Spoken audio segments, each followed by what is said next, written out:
Bad Mondays. By Handyman. White Knight. Posters note. I have noticed some of my videos now have ads. I have not monetized this channel. My thinking is the ads are from the site that this video is posted on. End posters note. Handy had made the executive decision that the Crystal Empire was a blight upon the face of civilization. Good morning.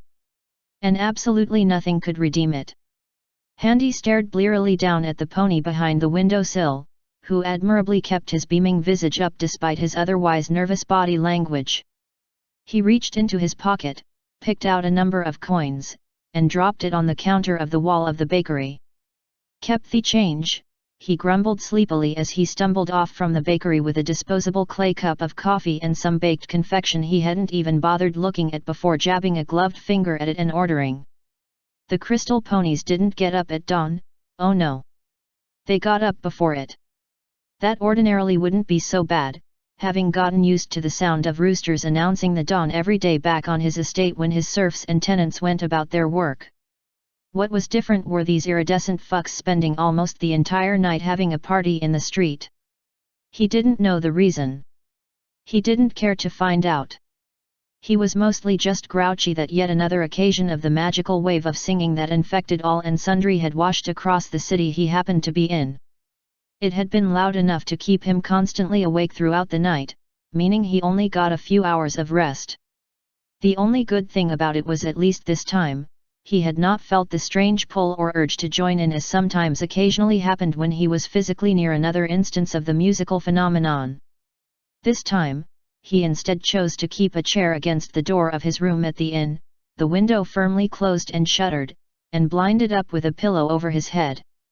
Shame too, he really needed some sleep after his long first day in the Empire.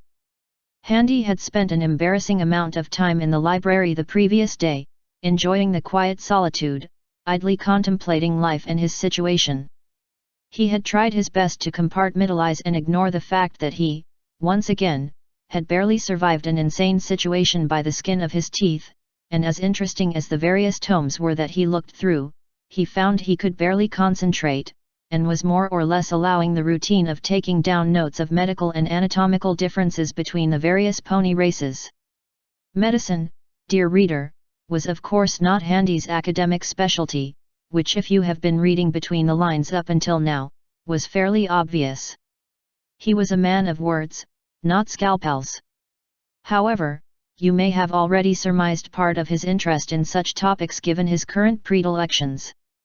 Rest assured, it was less insidious than it seemed, as he merely wanted to know how best he should go about his business and to do so with the least amount of damage to his prospective victims as possible. Or the most damage, circumstances depending of course. It was enlightening reading, and something at the back of his head, not his vampiric lust, it must be noted, seemed to urge him to broaden his interests in this field. It had hit him in a flash that he had been concerned somewhat as to why exactly the arcane specialists of this world, at least according to Crimson, were so adamantly convinced there was nothing inherently magical about blood. It was something he knew objectively to be bullshit, as his entire existence ran on the fact that blood was inherently magical. He knew distinctly that higher order beings, people in essence, were inherently greater than animals. That meant that the current magical orthodoxy was wrong about a fundamental aspect of magic. He kept that to himself, however. So far, his nature as a vampire meant that he was just a weird exception to this rule to most people in the know, though he knew Thestrals were as well. Given the sketchy history regarding magic, it was entirely possible research or knowledge into blood magic was suppressed, or there was something about the reigning orthodoxy regarding how magic was studied and practiced either precluded study into blood magic or made it difficult or impossible to work with. So far, his own study of the crystalline method for the use and practice of magic in this world did not seem to preclude it. The use of the parts of magical plants and animals was a common and ubiquitous part of magical practices. It was for that reason he was getting more and more curious about the art of alchemy as well, his mad birds back in Skymount notwithstanding. The sheer time investment meant he'd probably not be on par with the great wizards of this generation, but he probably did not need to be in order to get special insight into this relevant area of study. Speaking of, he was morbidly curious about accessing equestrian texts on magical study while he was here in the Empire, but he knew that was a risky proposition.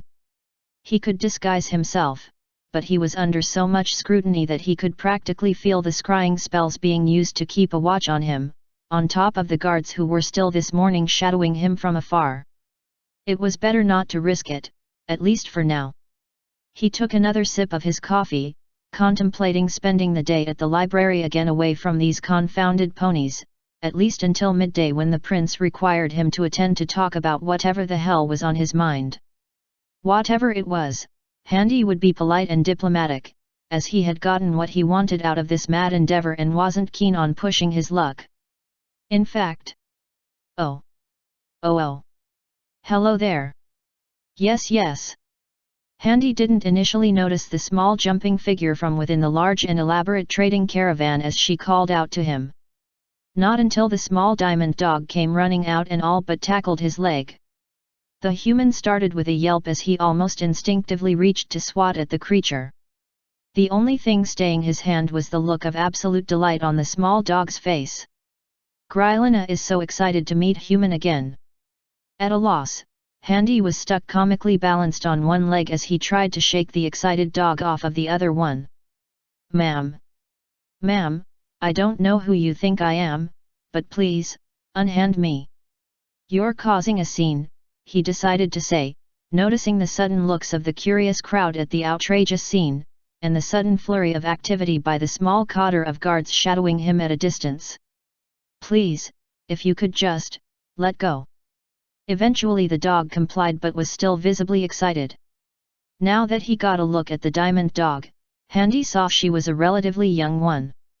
She was grey with a stark white undercoat, bright, wide green eyes and with a very slight underbite, though definitely not nearly as bad as some other dogs he'd seen. And for the life of him, given his own history with diamond dogs, he couldn't fathom why this random trader was so ecstatic to see him. Had he ever actually had a positive interaction with a dog? Ever? Sorry. It's just that. Grylina is just so glad to see you again, human. Have we met before? Handy asked earnestly, unable to recall the dog. Oh yes, it was last year. Come to Grylina's store. She hurried over to her wooden caravan. The side of it was opened up to an impressive jewelry display with a wide variety of fine wares for sale. Handy actually spotted some jewelry styles popular at Griffinic courts that he had taken note of from before and was surprised. Despite the wandering trader setup, this Grylina was clearly an experienced tradeswoman with good taste. Curious despite himself, he accepted the invitation and walked on over to the caravan.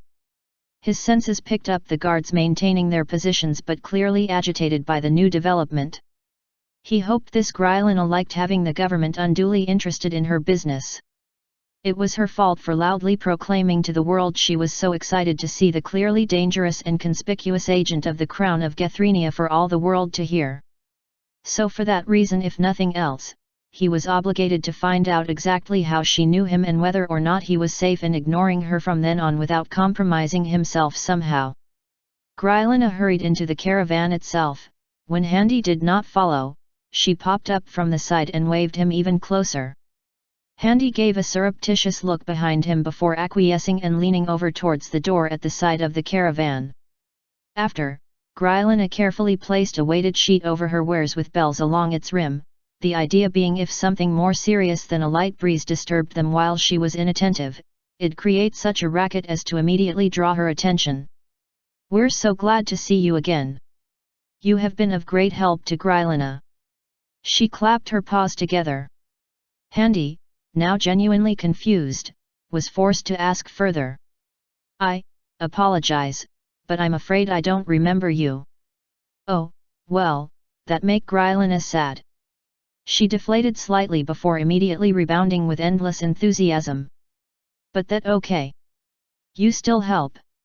You give Grylina everything she need to make dream come true. I did. Yes, she said happily, bouncing on the heels of her paws? Feet? The lower ones anyway. You gave me more than I could have asked for.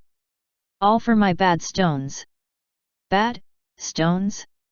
I'm sorry, miss, but can you tell me a bit more? When exactly did we meet? Right, it was back when I was poor. Grylina rubbed her chin in thought, half sticking her tongue out of her mouth as she furrowed her brow. It was back in. She counted on her fingers for some reason. Paws Town. Yes, that's it. Paws Town, Handy murmured. He recalled the place and his time there but was still drawing a blank on Grylina. Sure, there were plenty of dogs in the town but none of them stood out in his mind. Apparently, he had bought stones off her? For what It hit him then. There had been one occasion where he'd bought a massive amount of shitty rocks off of a random street merchant in order to hand a bag of them over to a kid that had been annoying him with the specific purpose of weighing the little shit down so he wouldn't be his problem anymore. Oh, he said in recognition. Right, I do remember buying those rocks off of you. Yes, and you overpaid, yes. At that point, Handy couldn't help but smile and decided to take a dig at this little digger of a dog. And, you being an honest merchant, of course, didn't think to correct me, did you? He said with a frown, crossing his arms. Grylina stopped almost mid-air in her giddiness, looking sideways for a moment as if thinking for an excuse. She landed on her feet, standing up straight, crossing her arms in front of her chest and proudly answering. Nope. The answer was so shameless it actually got a laugh out of the human despite himself. Well, aren't you enterprising? He glanced at the setup this diamond dog had for herself. She clearly was. Still, Handy didn't have the best history with dogs of all races either, what with the, whole enslavement thing. He gave the dog a harsh glance before continuing, so, what do you want? I'm hardly going to be giving you any more coin for useless rocks again. Oh no, Grylina no longer sells useless rocks. Grylina only sell finest of imported wares. Imported how? Grylina buy herself and travel with them from market to market. Grylina great sales dog, she said proudly. That was impressive. Handy scrutinized both the dog herself and her caravan. It didn't look too shabby, even if it had evidence of heavy weathering and wear and tear. The fresh coat of paint and strong, sturdy look of the glorified wagon definitely spoke of meticulous care for the vehicle. She wasn't a pony or griffin, which implied she actually pulled the damn thing herself. He knew from experience that diamond dogs were deceptively strong, but she was awfully small for an apparently fully grown hound. Well, I suppose you have done well for yourself, it seems, he conceded, honestly impressed at the honesty of a dog of all creatures. Yes. Thanks. All thanks to gold human. Handy human give Grylina much gold. Real full gold. Grylina put to good use, get out of one pony town and go out and live dreams. She positively beamed. Handy felt awkward all but being praised for a passing generosity he had quite literally never given a second thought to, and was only done to play a trick on a child. He wasn't quite sure what to make of it, and he was wrong-footed by the entire exchange. Did she want something from him other than thanking him? I see. You certainly do have good taste. I saw Griffinic. Oh yes, Handy human work for Great Griffin King, yes. Yes. Why do you ask? It what all ponies say when talk about human. Grylina listen when ponies talk, learn much ponies wouldn't want dog to know. Think stupid. I am. But not as much as they think, she said with a conspiratorial whisper. Hey, Handy managed, glancing around. People were occasionally giving them glances, but seeing as there was no more noise disturbing the peace, nor anything more scandalous than the infamous human having a seemingly pleasant conversation with a random jewelry merchant, most just ignored them and passed them by. A visibly bored guard's pony was keeping a wary eye on them more so than anyone else at the marketplace. His actual detachment of guards ponies keeping a watch on him in the city were maintaining their distance and had calmed down after the conversation was clearly not evolving into anything to be concerned about, at least as far as they knew. Just a happy merchant catching up with an old customer. He turned back to the dog. And what of it? I am a knight of Gethrenia. Yes, yes, great Griffin King loyal knight, what ponies say. If want, I can give you fine gift of Gripnik silver. No price, take pick of liking, she offered, arms spread wide. Handy was immediately suspicious. You're giving me a free gift? Yes. Of own choosing? Why, not like Griffin jewels. Look good at court maybe. Grylina have many wear. Perhaps snake people silver, deep in South Marsh, very rare if want. Not much get out of that place. Can take to pony jeweler for checking if want and no believe. Grylina no lie. She held aloft a torque armband that would easily fit Handy's forearm of intertwining snake-like figures with distressingly familiar upper portions.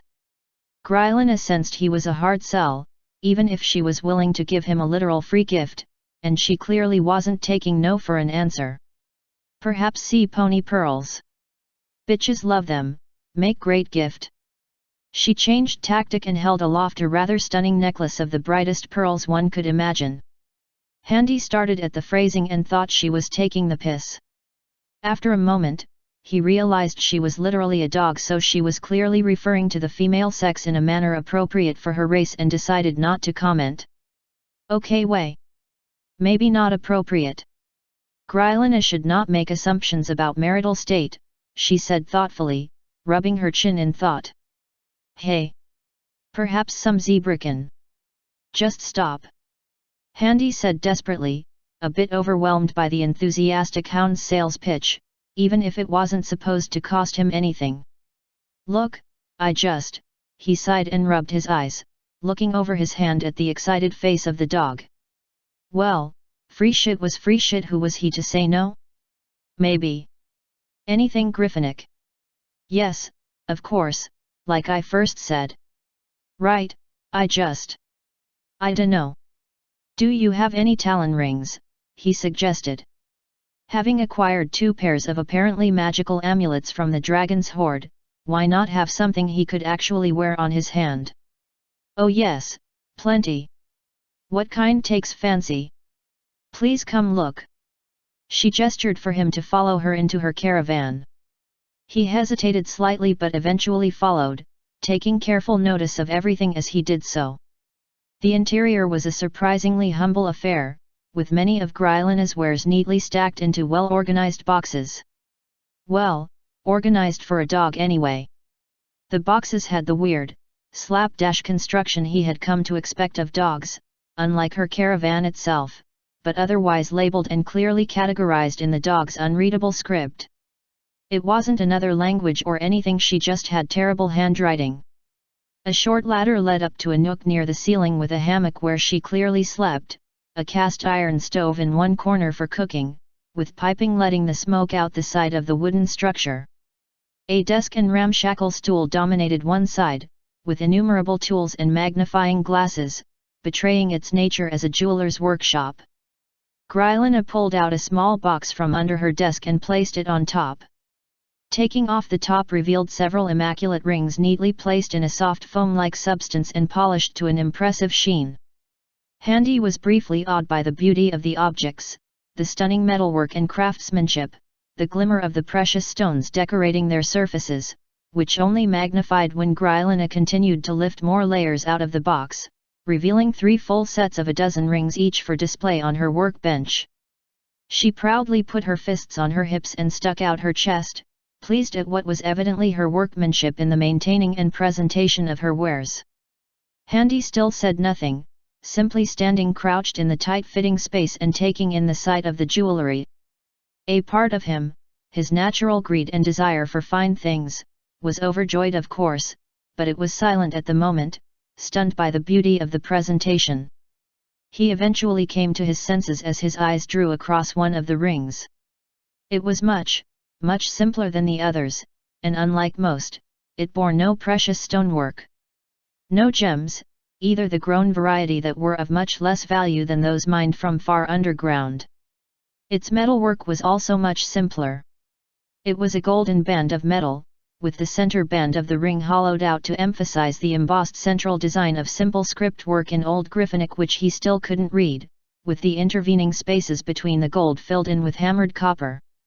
It complemented the gold well and gave the small thing an immense warmth to its color. But there was one simple design in the embossing that drew his attention. It was a small simple heart with a crown on top of it. He knew it couldn't possibly have the same meaning in this world that it did in his own. He also knew that in a world where the ubiquity of heart symbolism was primarily associated with ponies and their doubtlessly saccharine interpretation of everything, its presence on a Griffinic piece of jewelry might have meant something different as well. Or the same, it didn't matter, that was not why it struck him. The design reminded him of claddor rings from back home. They were rings given in friendship or passed down in families, and the recognition of the similarity, especially because the central image of the crowned heart was so singular in the ring's design, with nothing to distract from it, made it stand out more than anything similar he may have seen in all his days in this world. It was this comparison in his mind that struck him with momentary heartbreak. That one. He pointed it out. If you please. Oh, Grylina said, clearly surprised. Would have thought you'd have liked the other shinies more. I do, it's just, Handy begun but found he couldn't finish, so he simply plowed on. I just want that one. Okay, if that what you want, she said with a shrug and her tongue sticking out the side and a confused smile. She took the ring out of its place and secured it within a thin leather pouch with a gold thread that tied it close around the ring, and handed it happily to Handy. He accepted it gratefully, his gaze somewhat distant. Hat. Only sorry no sell magic jewelry.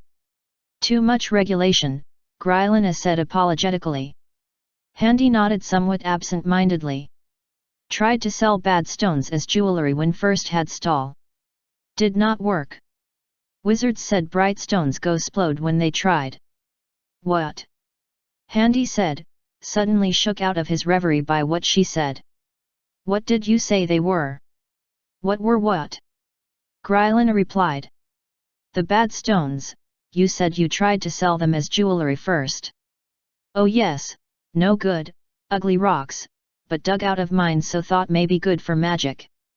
That's how works, right? Right. He recalled what he knew of the geologic anomaly. But what was that other thing you called them? Oh, bright stones, because wizards said they glow real bright if magic done before splody. Useless. No good for magic. Bad stones. So try to sell for what could and try different idea, she said with a confident shake of her head and cross forelegs. Handy stood very still when he heard that. Grylina, how long did you linger in Paws Town after I bought the BA bright stones from you? He asked carefully. Not too long. I remember seeing Handy Human leave, stayed for a while to celebrate, then went off into great unknown. Start business. A frightful possibility emerged in the back of his mind as the conversation progressed, and he was suddenly much more aware of his shadowing detail of guard ponies. They probably weren't close enough to overhear the conversation within this caravan, but he couldn't be certain that was the case magically. And anyone who cared could see them speaking through the open side of the caravan. He turned and angled his body away from the nearest visible guard in the marketplace outside. He couldn't do anything about magical scrying, however, or was there? There were at least a few mages nearby in the shadowy detail. He knew where they were. Their emotional states were ones of deep meditative concentration, clearly casting spells. His armor wasn't reacting, so there were no spells being directly applied to him, but a spell to spy on him, if they knew where he was, didn't need to. Not if they could see and hear in the caravan from far off. Time to play a game. Asterisk. Starshout was concentrating deeply. He was actually on obfuscation duty as part of the team this time around, but his role was no less vital. Situated where he was in a simple cloak at a cafe, He glanced slightly out the window in the vague direction of the target caravan as he held aloft a newspaper. His horn glowing brightly from the task and manipulating his cup of tea on the table before him was an excellent casual mask for the spell he was actually casting. A simple scrying spell wasn't all that difficult, especially not for a crystal pony battle mage. But the human was an unknown quantity, with a history of surprising much better mages than himself. Including, if the rumors were true, a tracking spell made by Princess Luna herself. Word had it that he wasn't a mage properly speaking himself, but clearly had some magical abilities that were poorly understood, and clearly knew his way around befuddling his pursuers. Direct magical attacks on the human were seemingly shrugged off by some kind of warding magic on his person. Again, rumors abound as to its capabilities in arcane circles whenever the topic of the human came up, but Starshout dismissed most of them. Nonetheless, care had to be taken, and it was better if he were not aware of how stringently he was being surveilled, as the target was evidently paranoid and usually expected such measures.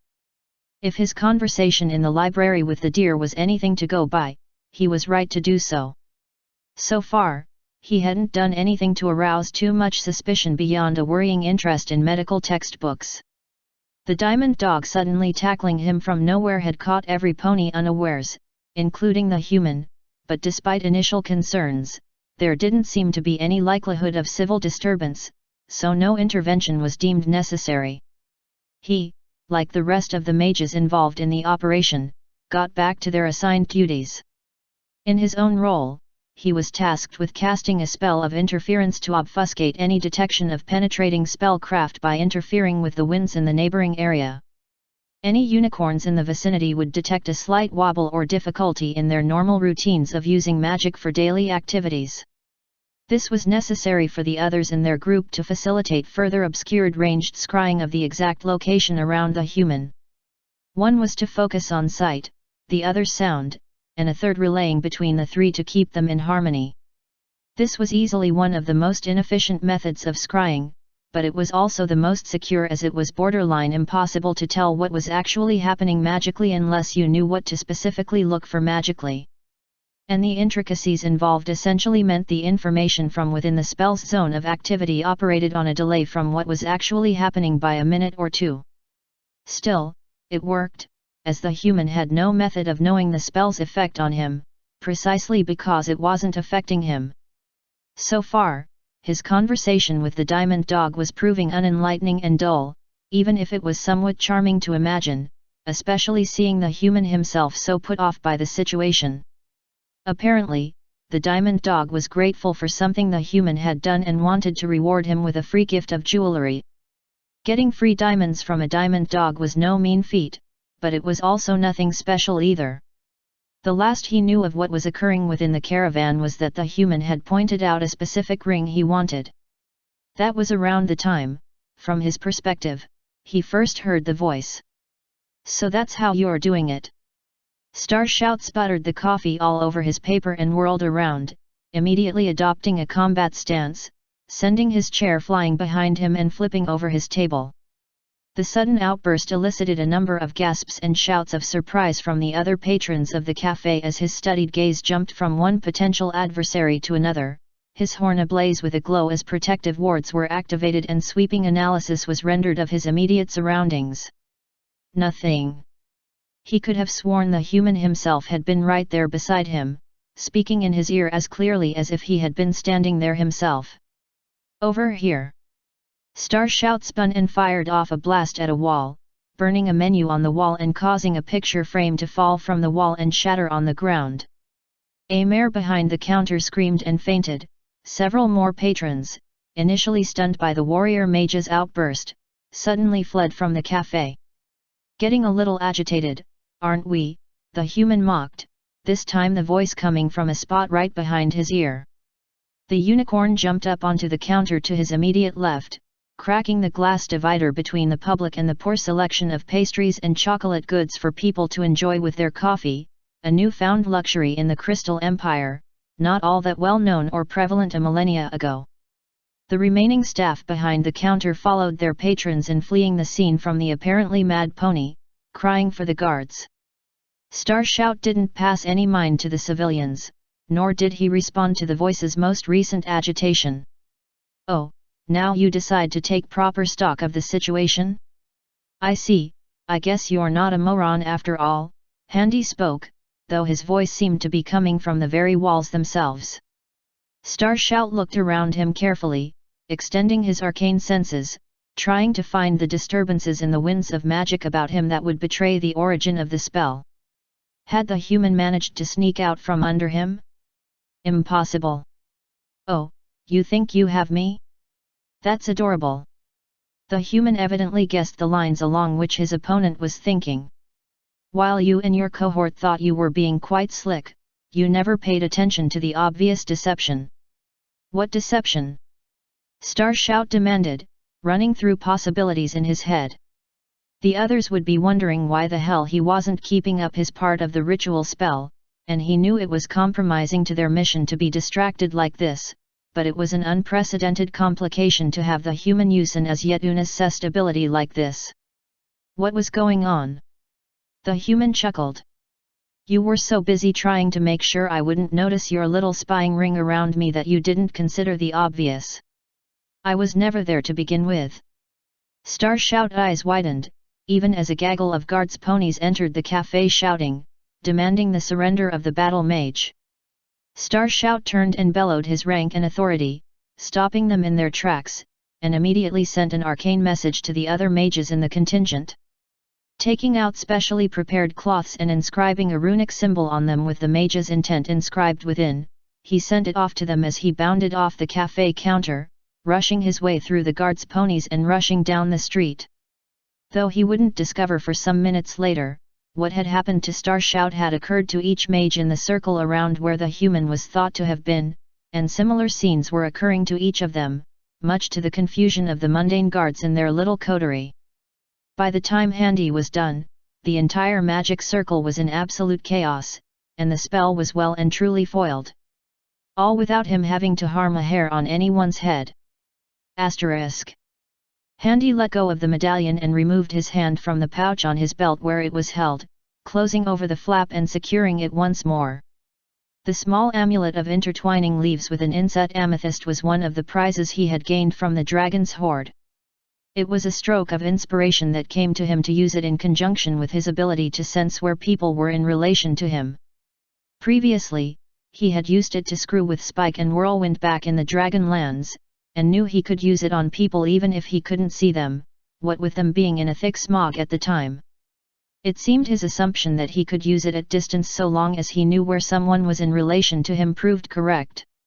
He had singled out the mages in the group following him, identifying them by the meditative and rhythmic emotional states they displayed, betraying the fact they were casting a spell in concert with one another. One after the other, often jumping between each of the four, he had rattled them, telling each a different lie about what they got wrong and assuming where the human was and how much he knew about them. In the space of a minute or so, he had so thoroughly rattled the four of them and set them off, causing the mundane guards, who were unaffected by Handy's shenanigans, to panic as they desperately tried to re-coordinate with one another and figure out Handy's gambit. Soon he expected guards to show up at this caravan and address him directly, but it was a risk willing to take. He had business with the diamond dog before him that he could not risk being overheard. Grillina had watched the human with confusion, seeing him place a hand in a pouch and begin moving his mouth as if he was having a full-on conversation with someone who was not here. Yet at the same time, he hadn't made a sound, even though he was clearly talking. It was a strange thing to witness for the poor dog. Grillina, I need to ask you something very important. This time, he looked directly into her eyes and, very subtly, laid his power into his gaze, holding her rapt attention. That she was already so well disposed to him and possessed an apparently simple, if shrewd, nature meant he would not need to be too forceful. Still, he needed her loyalty in this. He needed to be sure in case his hunch was correct. Grillina, little to her knowledge now fully enraptured by the vampire before her, nodded happily. She was about to speak but for some reason felt she shouldn't until he asked his question. It was weird, but she waited. She could be patient, she liked talking to the human. Do you know what happened to the bag of bad stones I gave to the small pony boy who was with me when I bought them from you? He asked. She nodded. Oh yes, he talk about you lots, really happy, wanted to do handy human proud, she began. Apparently lost bag, Grylina asked where it went. Pony try to avoid question. This is very important, Grylina. What did he do with the bag? Handy pressed. Grylina blinked and screwed up her face in thought. I remember I asked more, Grylina said.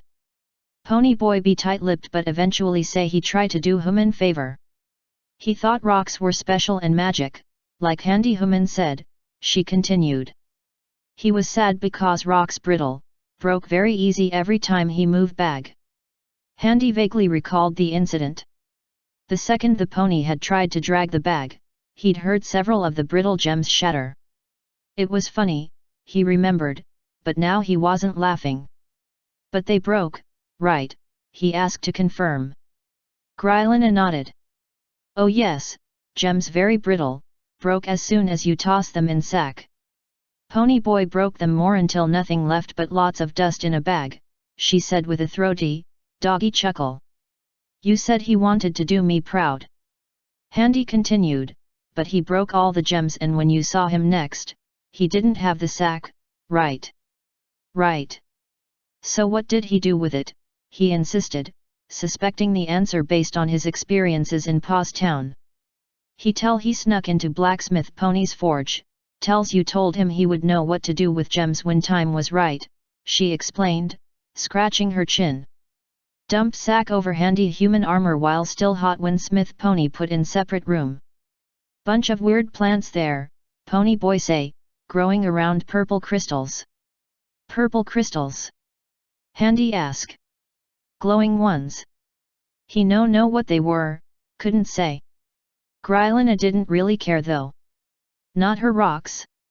Handy felt the trepidation build within him as he was piecing things together from what she said. And then what? He continued. Then he dumped crystal dust all over metal pieces Smith Pony make. Still hot too. Pony boy said he believed magic crystals would help armor, didn't know how. Grylina knew stones were bad, decided to say nothing.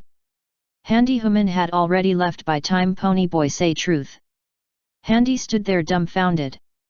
It couldn't be that simple, could it?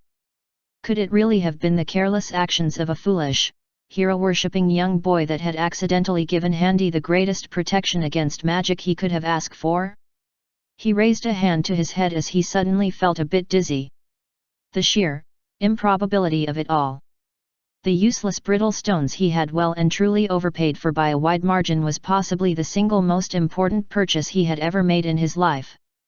And what was more, the use of them in the metal crafting of his magic-resistant armor required further steps. The dust had only been added at the last stage of the forging process and, potentially, that was what ruined the armor. At least in terms of its durability, for the steel of the armor deformed much more easily, tore even, and was clearly not as effective as steel armor should be, but its magic-resistant properties forced him to put up with it. He wasn't a metal worker or a smith himself and didn't know the specifics, but he did have a smith. Maybe not as good as Heat Source herself perhaps, though he'd never tell that old bird that. Could he replicate the process? No, wait, there was more to it. The strange plants and glowing crystals the dog had mentioned that the colt saw. He didn't know the properties of those. It was almost certainly some kind of trade secret that his blacksmith wouldn't be able to replicate from description alone. He would need to find Heat Source, would need to get the secret from her. God knew if she was still there anymore or if she would even be willing to part with such secrets. But there was something of greater importance that he could deal with right now. He turned back to the dog. Grylina. He stared her dead in the eyes, increasing the power of his gaze as much as he could without running on a blood high. His head began to ache with the effort. It wasn't brute force, but he needed this dog to do what he wanted, and he needed her not to argue. Do you know who owns that abandoned mine in Paws Town? The one you got the bright gems from. Grylina nodded. Oh, Grylina got that for a steal. Bunch of other dogs owned it but were happy to dump it. Grylina found bright stones when digging, thou. So, you own it now, he interrupted. Yes, Grylina owns mine. Still does, never sold. No dog would buy. Would you sell it to me? Handy asked. I would be willing to pay you a great deal for the bad stones. You buy more stones? Why? Grylina asked, confused, but the power of the gaze shattered the defenses of her suspicions. Because I want to. And that was good enough for Grylina. Not that she had a choice in the matter, as much as she was in the vampire's snare. Will you sell this to me, Grylina? Yes. Yes, of course, she said after a moment's hesitation. She rummaged around in her caravan, going from box to box, rummaging through drawers and bags, until eventually taking out a rolled-up, thick, legal parchment.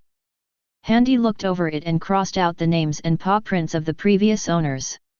He even saw Grylina's name as the new transferred property owner, and the signature of the legal notary who witnessed the sale. That was a complication, but not one that couldn't be easily overcome. The vampire smiled. His own experiences in his old life would come in useful for this little charade, as well as his brushing up in equestrian law after buying certain texts during his brief stint in Canterlot. Grylina, I have decided that I don't want that mine after all. She looked at him confused. You don't? No, in fact, you have never ever told Handy the human about the mine. In fact, you will tell no one about what you know about the stones mine there, only that the mine is useless. Do you remember that about yourself? I think. Of course you do. However, you did find someone, rather, some pony who would buy the mine from you after a long time after you left Paws Town. I did. Handy nodded. Up until now, he had been steadily holding the dog in the thrall of his gaze and would have easily convinced her to do what he wanted. However, he needed to inculcate this into her mind, to convince her that this was her own mind she had made up, so he poured all his might into the gaze. It was to protect both of them in the end. He needed that mine. And he needed to make sure that no one would ever suspect there was anything more to their conversation than the fact that she knew him for some kindness he had done for her in the past, and that she gave him a nice ring. He proceeded to tell her to pull the shutter down on the open side of the caravan for a moment, as he himself moved a foot to close the door slightly. He then asked her to turn from him. When next she looked, there was a fastidious black and grey pony with glasses speaking a lot of legal nonsense. She nodded. She turned. When she looked back, there was a boring brown and white pony with yellow eyes. She asked his name. He said he wanted to buy the mine. She agreed. Then there was the black pony, who explained things. She heard the same before when she bought the silly mine. She signed her name on the appendix. The other pony signed his name as well, Corn something or other. The legal pony also signed. She rolled up the paper and gave it to the pony. A satchel of paper bonds of the Grey Coast Republic worth many times what the mine was worth was handed to her. Grylina was happy. This was good business. It happened a week ago. Now what was she doing again? Grylina looked up after opening the blinds on the side of her caravan again. She turned, the tall human standing over her and smiling, admiring the ring as he lifted it out of the cloth bag she had handed him. That was right. She was talking to her human friend. Now why did she have a headache? Oh, is Handy human happy with ring? Yes, Grylina, I am very happy. He saw the guard's pony who was in the square look around, agitated. He had approached closer to the caravan in the time the blinds had been closed but was clearly looking around. The guards who were shadowing him at a distance had been in a state of disarray just long enough for him to play his hand at the moment. He also sensed a contingent of angry ponies heading his way from outside the passive range of his ability to sense people. Well, looked like the consequences of his game were up. He looked down one last time to Grylina and smiled. He was fairly confident that if they questioned her, she'd happily tell them the version of things he wanted her to. None of them knew about the mine or the nature of the stones, and she certainly didn't know the significance of what they did to his armor, only that he bought useless rocks off of her to play a joke on a pony child. It was a suitably malicious act people would believe someone like Handy would do. Besides, the fact that it was the truth certainly helped.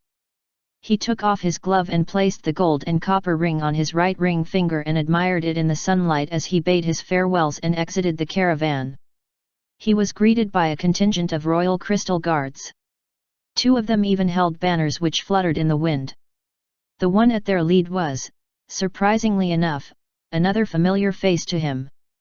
He was surprised at first, but then a smile crept along his face as recognition slowly solidified in his mind. So, she did survive the fire at the tournament after all, eh? Masquerade, though the name would not come to him until she introduced herself, stood and glared up at the human as he strode down the steps from the caravan after stepping under the low door frame. She fluttered her yellow wings at her side as her emerald green, gem-cut eyes glared out at him from under her cloth chanfron covering her face. "Oh, hello there," Handy greeted with a smile, affixing his glove over his newly adorned hand. "Can I help you?"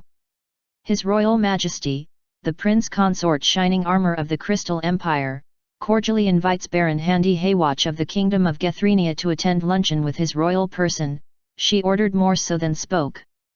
Handy couldn't help but smile. He knew he was meeting the prince today, but this formal invitation, under armed escort masquerading as an entourage, was absolutely a response to his little game. Ah well, he had an excuse prepared and had no intention of snubbing His Highness. He nodded simply enough. "As you say, ma'am."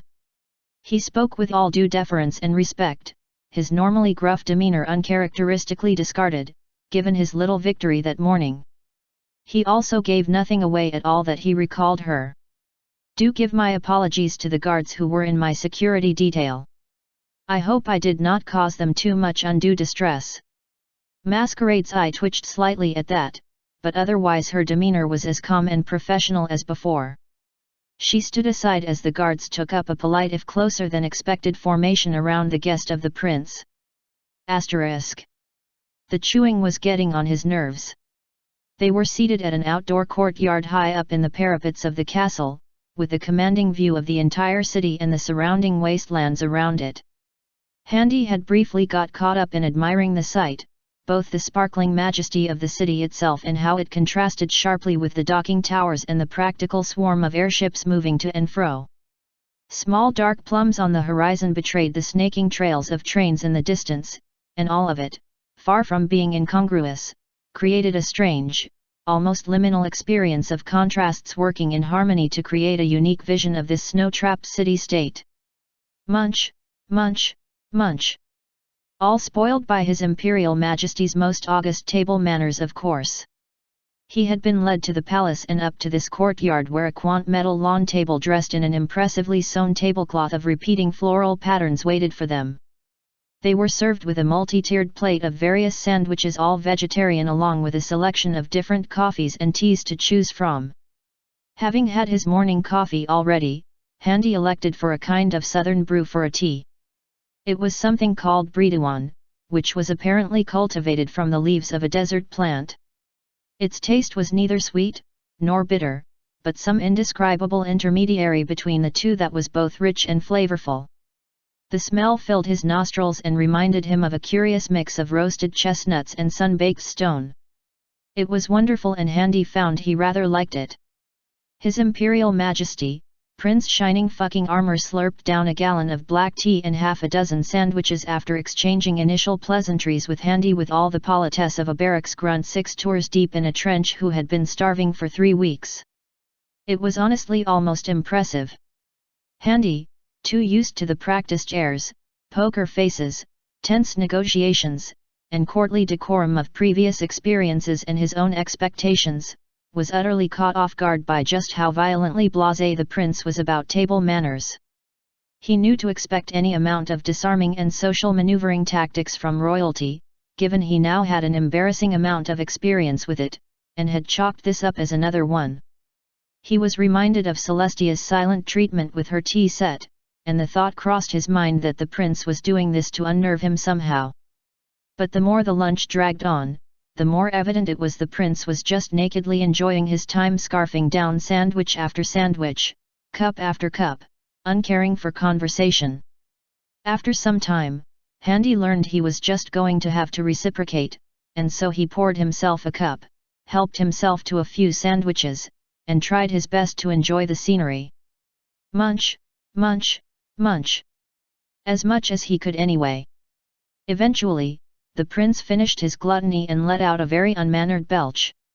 He then poured himself another large cup of coffee, downed it, and placed the cup on the saucer with a loud clatter and satisfied sigh. Handy, sensing he was now ready to talk about whatever he actually wanted, and prepared to do his duties as a dignitary, finished his own draught of his cup and waited for the prince. Right, Shining began, speaking candidly, gracing Handy with a confident, friendly smile with a full set of teeth and placing his hooves on the table. Now I'm going to kick your ass. What? Yet? Come on, look, it was going to happen sooner or later. Might as well be honest about it, right? Shining asked earnestly. The smile didn't fade from his face. He didn't look like he was pissed, but he had to be joking, right? Just like that? Handy asked incredulously. Yet, he replied without elaboration. Why? Is that a serious question? He asked with a chuckle. Shining moved his neck side to side to loosen the muscles.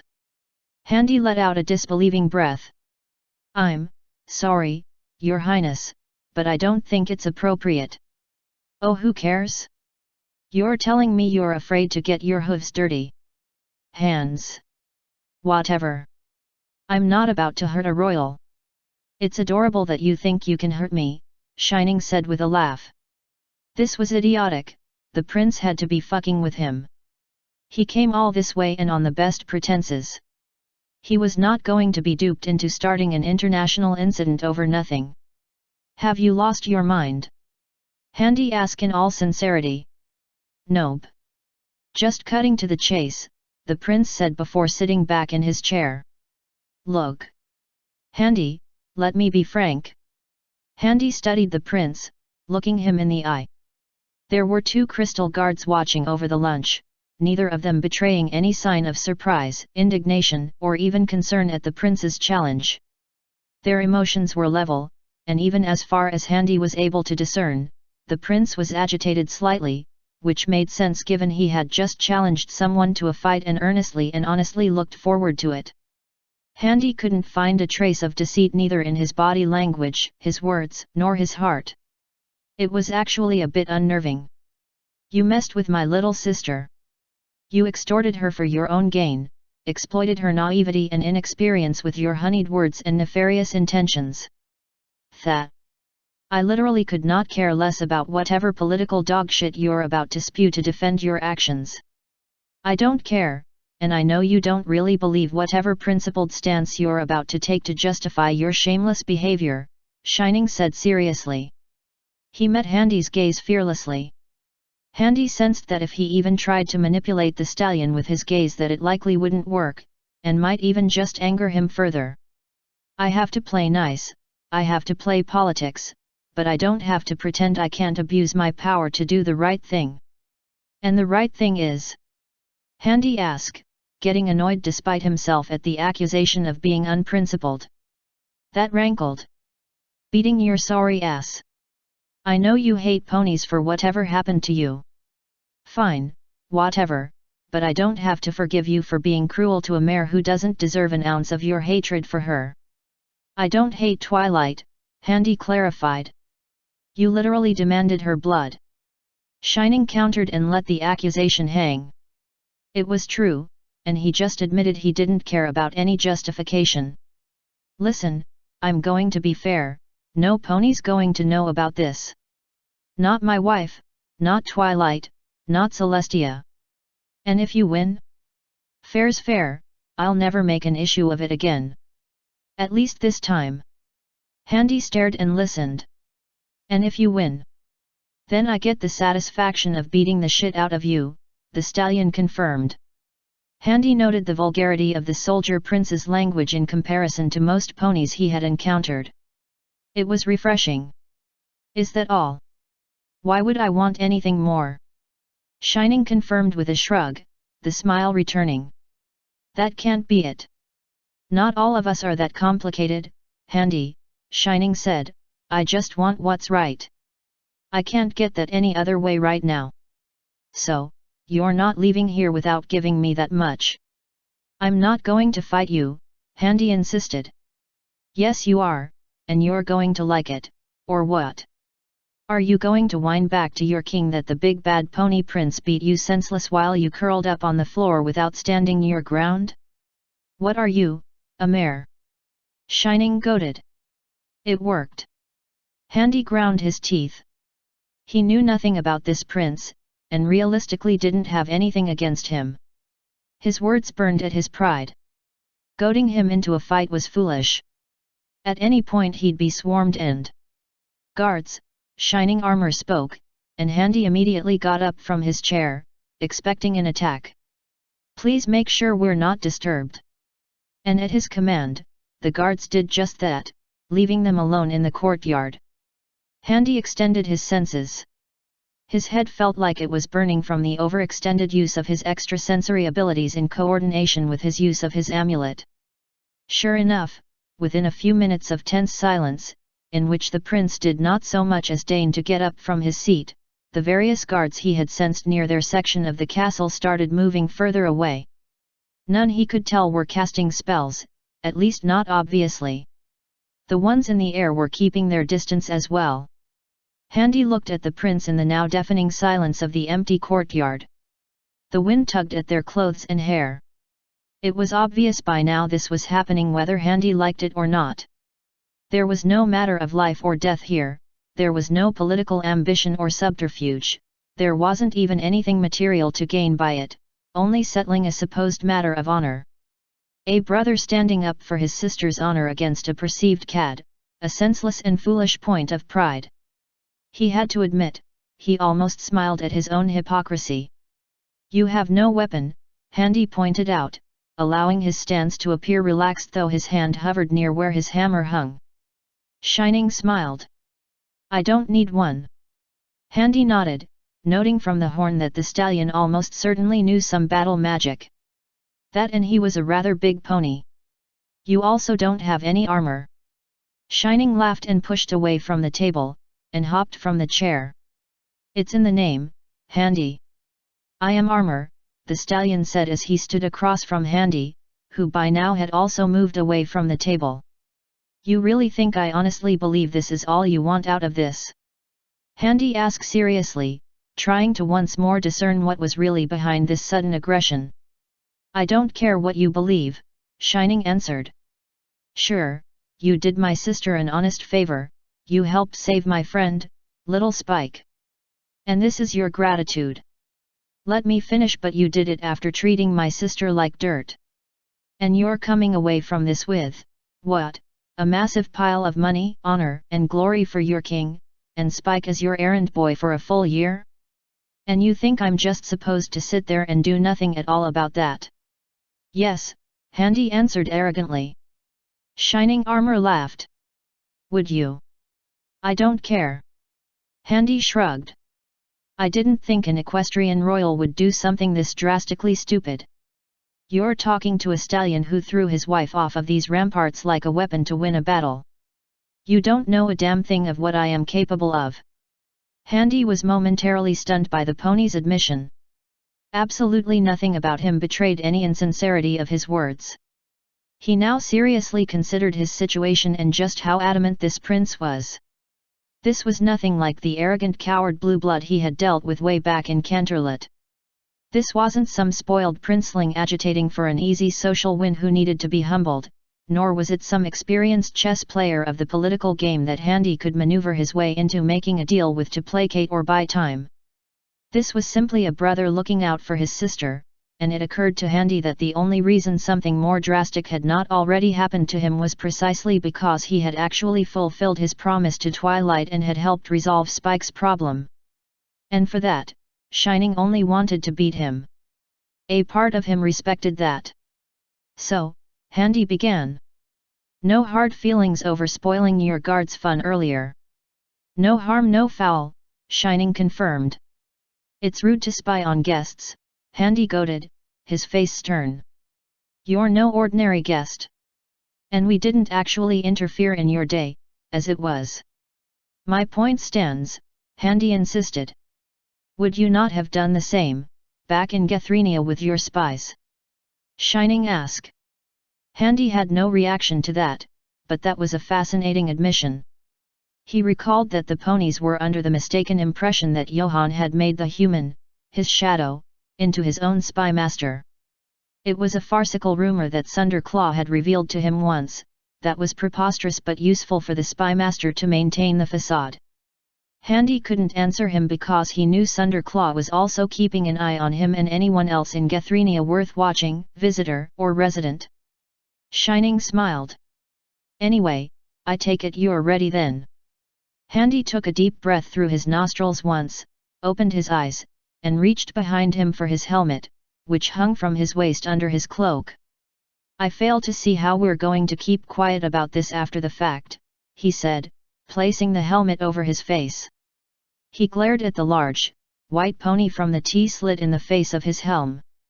I guess I'll just have to avoid hitting that ugly face of yours. Handy snorted. Fine, be boring.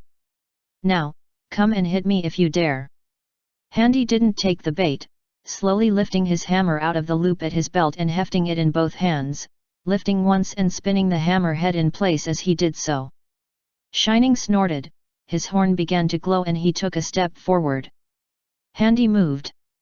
He had no blood to work with, his earlier extensive use of his powers having left him with a headache, proving his inexperience of using magic artifacts at his already woefully amateur level of experience in arcana. So his migraine, while not debilitating, was evidently going to count against him in this surprise challenge. That and he couldn't count on a blood high to pull him out on top in this exchange. More than that, the powers he could rely on without such an advantage were not the greatest for use in combat. His medallion, which allowed him to project his voice, was tucked away in his pouch and not easily put to hand, so there was no using it to offset his opponent on the fly.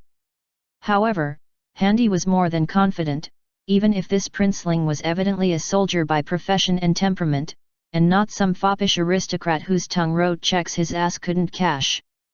The unicorn was casting a spell, and if his magic was anything like his attitude, it'd be direct and blunt, and Handy relied on his infamous armor to carry him through any arcane threat. What's more, the unicorn only had its natural abilities, his weight and his strength to fight Handy, and the human had more than enough experience fighting quadrupeds at this point to be reasonably confident in his advantages to take him on. Besides, his primary concern was in not actually hurting this arrogant prince somehow. Prideful bastard or not, the prince was actually the head of a kingdom, the husband of an alicorn, the brother of another one, and Handy had honestly no intention of causing any trouble before he got put into this position. So one could understand, dear reader, that when Handy rapidly closed the gap between the two of them, why it was that he did not swing the hammer at full leverage. Instead, he gripped it at the head and the base of the handle, intending to use the full weight of it in a safe manner to wind the prince, without wounding him or breaking bones or pulverizing organs. He hefted the warhammer and shoved the base of the hammer's haft into the side of the prince, expecting to stun his right foreleg at the shoulder. And it was then and there that the fight was decided. Handy's blow hit seemingly empty air that rippled. The blow didn't rebound onto him, and he didn't feel the recoil of force one would feel if one hit an immovable object. Rather, the energy from the blow and the shock just seemed to disappear. However, the rippling effect washed over Shining Armor's entire body. What Handy had hit was in fact, a solid plate of body armor. The shining, translucent purple plate was engraved with repeating, swirling patterns of floral decorations and crystalline imagery. It was an artifact of pure magical energy that protected the pony's shoulder as surely as a pauldron would in Handy's own armor. Now that the illusion was dispelled, shining armor was, quite literally, covered from horn to hoof in armor plating and chain mail. But this was not some mere construction of a smith's forge and an artisan's pride.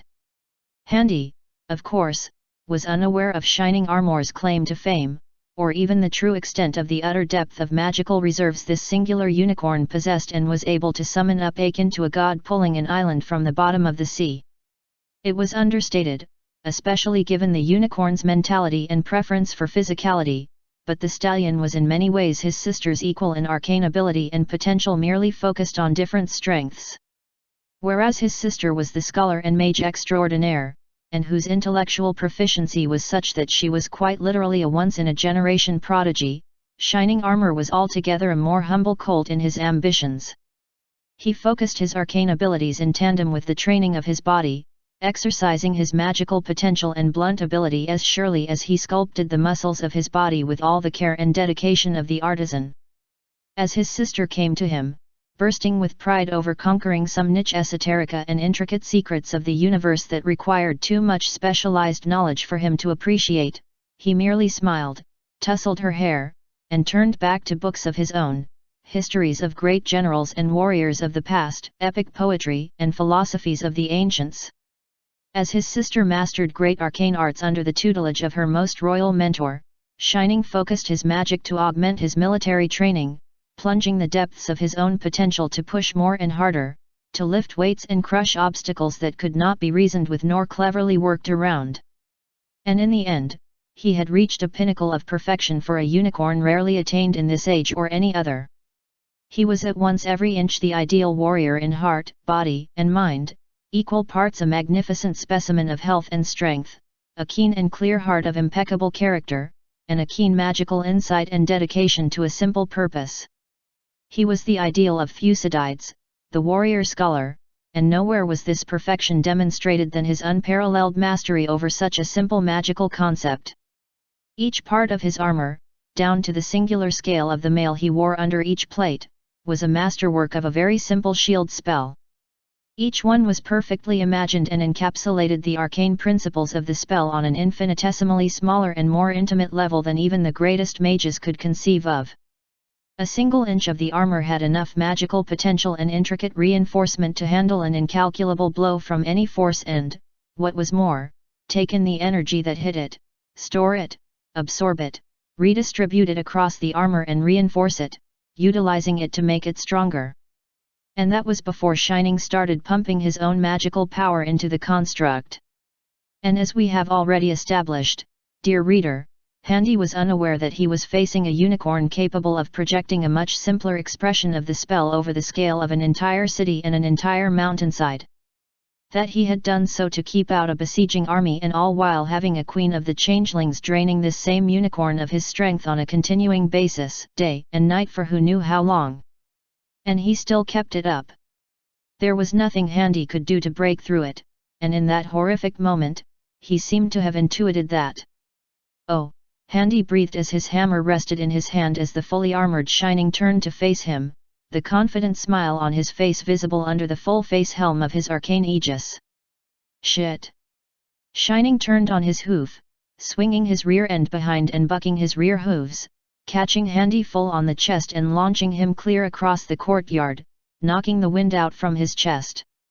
Twin explosions of blinding light erupted from his own armor as Shining's armored hooves connected with it. Handy landed hard on the crystalline floor and scratched deep gouts out of the precious rock as he spun and skidded across it before hitting the wall. His hammer was out of his hands, and as he sharply gasped for his breath between sputtering coughs as he struggled to come to his senses after the blow, he realized Shining was approaching where it laid on the ground. He lifted it with his magic and looked at Handy sideways. He looked the weapon over, as if inspecting it before tossing it over at the human, landing heavily beside him head first with the handle, then swinging and hitting the wall beside him. It wouldn't be sporting otherwise, he said as if explaining himself. Handy looked at the prince incredulously. Come on, don't tell me you don't want to take a proper crack at me after that. Handy did, but wasn't a fool about it. He hadn't hit that armor with all his power, but knew even if he did, nothing would happen. Hell, he wasn't sure if even the sheer force would cause the pony to as much as flinch. He fundamentally just didn't have the right tools for the job here, and he knew it. Still, he couldn't just let the pony get what he wanted out of this without a literal fight. He stumbled back to his feet, frowning as he noted the deep indentations in his armor. He had to find some way of getting past that armor, but how? There weren't any openings. Every part of the pony that needed mobility or movement was covered by a magical scale mail. The harder points were covered by actual plate, even his helmet was translucent and did not obscure his vision. His eyes narrowed at that. That's right, his vision wasn't obscured, was it? He wasn't sure if this would lead to anything positive, but it was worth a shot. He started moving over to the pony again, his hammer held out at length horizontally from his body. Shining armor took up a defensive stance, the cocksure grin on his face showing his excitement, wondering what ploy the human was about to engage in. Handy sped up his pace, now placing both his hands on his outstretched hammer as he ran. Just as Shining was about to move to answer the human's charge, Handy swung the hammer, letting go of the shaft at the height of the swing, sending the hammer head flying and striking Shining's fetlock. Predictably, the blow did nothing, the hammer stopping dead and not even so much as moving the pony's step as the energy of the blow was absorbed completely by the armor. But now the pony had the long haft of the hammer in between his forelegs, stumbling his own charge. Handy was now upon the unicorn. Shining swung his head, the bladed covering of his horn scratching across Handy's plate. The shard of light blistering his vision was all the warning he had of the human's plan. Handy bashed in the sides of the helmet with his gauntlet fists, directly over each eye, creating blinding sunspots of incandescent light with each blow that Shining's closed eyelids could only barely keep from damaging his eyes. Handy was not unaffected by this gambit either, though somewhat lessened given the limited exposure of his helmet. It was only a few seconds, but Handy almost got a solid half a dozen blows before the unicorn was able to disengage by leaping bodily into the human, the head thrusting into the human's torso and lifting him off of the ground. The horn tore part of the repaired placard off as it reacted to the magic of the stallion's armor. Handy landed on the far side of the pony, his neck aching, and immediately rolled away on instinct as the pony immediately raised his rear legs to initially stomp and then buck again. Handy had just gotten away, but his cloak was torn off in the process. Both fighters tried to recover as quickly as they could, with Shining shaking his head and blinking away the blind spots in his vision. Handy recovered the majority of his sight first and did the next best thing he could think of. He couldn't rely on physical force to damage him from the inside, so he did the next best thing that could damage him from the inside, gravity. Handy rose to his hands and knees and then launched himself, grabbing Shining around the back and barrel and lifted. Shining, not expecting this approach at all, but not letting the affront go unanswered, immediately started kicking Handy's back with his rear legs and thrusting down with his forelegs. The angles were not the best suit for attack, and while certainly painful, were not the winning blows that'd properly damage him. Each blow caused a new sunspot of brilliance, an entire circle of light practically bisected the unicorn from where the human started to lift him bodily over himself, and tossed it down onto the table. The metal crumpled under the weight of the body and armor. Ceramics and cutlery went everywhere as the pony was splashed with still hot tea, which evidently found some space in the armor and had scalded him at some point. Shining was as dazed as Handy was now, having landed head first and the full weight of his body causing him to be winded and hurt. But the stallion was a veteran and pushed through the pain, leaping to his legs once more, turning and giving Handy a fierce grin, seemingly pleased there was more of a fight to be had than he had expected. That was about the time Handy's cloak was pulled over his helmet, and Handy dragged it around, blinding the unicorn. Handy struggled as the pony bucked and thrashed. Eventually, Shining simply stomped on the ground and leaped, shoulder bashing Handy and forcing him to let go of the cloak. Handy was now in the unenviable position of having his face caved in by an angry quadruped that was above him. Instinctively, he kicked and thrashed, but every blow literally did nothing to the pony. Shining held one of his hooves firmly on Handy's gorget, planting him in place. Handy immediately reached for a dagger on his belt and pulled it free, hoping against hope that he could pry one of the plates off. Shining saw his movement and pinned his wrist with his other forehoof. Handy, now unarmed and out of options, really didn't have any other means of attacking this unicorn. He couldn't even leverage his legs under him to force the pony off. Every hit he landed didn't even seem to deliver kinetic force. And now he laid there, the connection between the two sets of armors bathing the pair of them in blinding light that neither could clearly see through. Handy couldn't see anything as the entire slit of his helmet was filled with blinding light. Shining began talking, but he couldn't hear him, still vainly struggling against the weight of this pony and infuriated that his own strength was simply not able to account for anything, and for some damn reason T was dropping onto his helmet. Wait a minute. T had splashed onto Shining's armor earlier and had passed through and scalded him. It was still on the armor and dripping onto Handy. If the arcane armor had enough texture to physically interact with liquids to retain it on its surface like other materials could. He reached for a pouch on his side, a long one. He no longer wore his bandolier, but seeing as it had proven so effective in the Dragon Lands, he'd be insane if he didn't keep at least one such potion on his person whenever he went out. Maybe if Shining, being just as blinded as Handy, and with no free hoof to stop his other hand, was not in a position to stop it when the ceramic potion bottle smashed onto the back of his crinnet and chanfron. The thick viscous potion covered the entire front of the helmet, blocking out most of the blinding light, the rest flowing down his head and into his eyes, blinding him totally as the foul liquid covered his face. Shining flailed as it flowed down his snout and onto his nose. The distraction was enough for Handy to get his arm free from under the pony's grip, and now with both arms, he was able to pull away from where he was under the stallion. Shining thrashed as he tried to blink away the viscous fluid from his eyes, being unsuccessful. And where he could see, the vision of his helmet was obscured by the viscous liquid clinging to the inside and outside of the magical chanfron. Handy, now loose and the sight of his opponent now seriously impaired, rushed to grab the dagger from the ground and hurried to get his hammer. Shining, frustrated, had no choice other than ripping the helm of his armor and throwing it off, rubbing the gunk of the fire resistance potion from his eyes and glaring after the human. Seeing him run for his hammer, his horn glowed. A magical aura shone around Handy's hammer, and he reached his hand and tried to reach it with his own magic first. But without a focus and as inexperienced as he was, all that accomplished was causing the gauntlet around his own hand to burst into light and blinded him for a moment as the hammer head came flying towards him. He blinked and ducked just in time for it to miss him, but not before it clocked the side of his helm hard enough to daze him and knock him to the ground again. Shining snorted as he approached, letting the hammer fall and grabbing the fallen dagger with his magic and tossing it aside. Handy struggled back to his knees as Shining approached. "Got any more tricks up your sleeve?" Shining challenged. "Just one." Handy fumbled around at the ruins of the table he had fallen beside, his right hand very visibly reaching into the pouch at his side.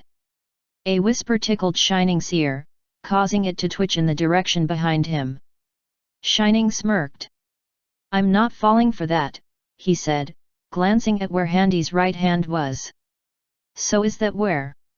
While Shining was looking at his right hand, he did not see Handy's left hand grip the battered but unbroken metal teapot in his left hand from the ruins of the lunch table. He swung it around with all his might, tea and all, and clocked Shining right in his unprotected face. It was, however, the last he could manage. Shining closed the distance, grabbed Handy by the shoulders, and repeatedly bashed the same unprotected head again and again into Handy's helmet until the human was left lying on the ground, insensate. Shining sat back on his haunches, breathing heavily. He raised a hoof to rub over his right eye where the teapot had clocked him, wincing slightly and pulling away as the eye was now swelling shut. It was going to be hard explaining that away. Oh well, he'd think of something. He lifted the teapot with his magic and shook it. There was still some left. "Hey," he said to the human, who was still somewhat conscious on the ground but was clearly in no position to answer him. "Do you mind if I finish this off?" "Groan if no." Handy groaned. Shining chuckled. "There's a good sport." Author's note. Season's beatings everyone. Hey, do you guys remember that one character way back in chapter 6 who had only one line of dialogue and didn't even have a proper description? I certainly did. Here she is as a Chekhov's gun. Because fuck you. I hope you all had a Merry Christmas. End author's note. End of White Knight.